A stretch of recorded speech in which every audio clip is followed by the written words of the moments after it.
আসসালামু আলাইকুম, কেমন আছেন আপনারা? আমি আজকে কিছু কথা বলবো মার্শাল আর্ট নিয়ে।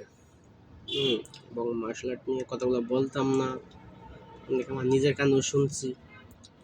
এবং যারা সিনিয়র পার্সন ওস্তাদ আছে, যেমন জুনিয়র ছাত্রদেরকে অন্য ক্লাবে ছাত্র করে এবং ওস্তাদ করে অবহেলা করে, যা ওই কি পারে, ওই কিছু না, ওই খেলতে চায় না, ওর প্লান ভালো না, আমরা বেটার খেলি, এই সেই আমরা ফোর ডান, ওর তো টাইটেল নেই।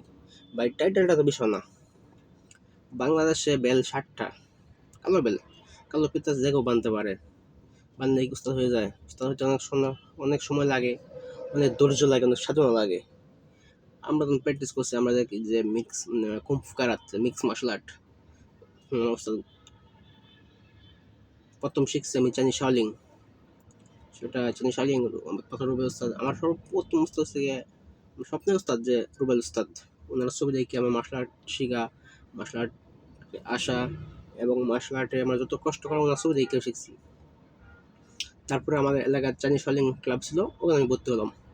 ভর্তি হয়ে মার্শাল আর্টটা মনে করেন, তখন আমি নাম জানতাম না, আমি কিন্তু কিক পারতাম, হ্যাঁ কিক পাচ্ছি, মাউসের নাম জানতাম না, কিক পাচ্ছি কোনো বই দিতাম, সব কিছু করতাম। কিন্তু ওই ক্লাবে ভর্তি হওয়ার পরে আমি সিরিয়ালগুলা এটা নামগুলো জানতাম।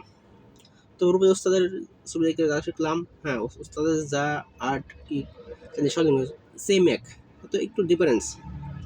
তো আমরা করছি, অনেক সাধন লাগে, অনেক প্র্যাকটিস করতে, একটা মাউসের কিক পারতে গেলে 1 সপ্তাহ 15 দিন সময় লাগে স্পিড করতে গেলে।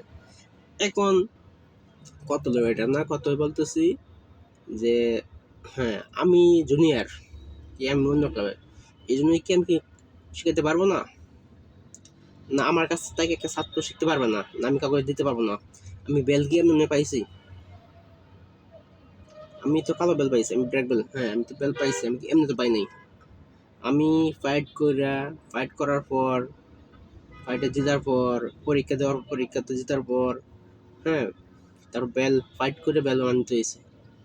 এবং আমি ক্লাব ক্লাব করছি, কোথায় গেছি, হ্যাঁ আচ্ছা।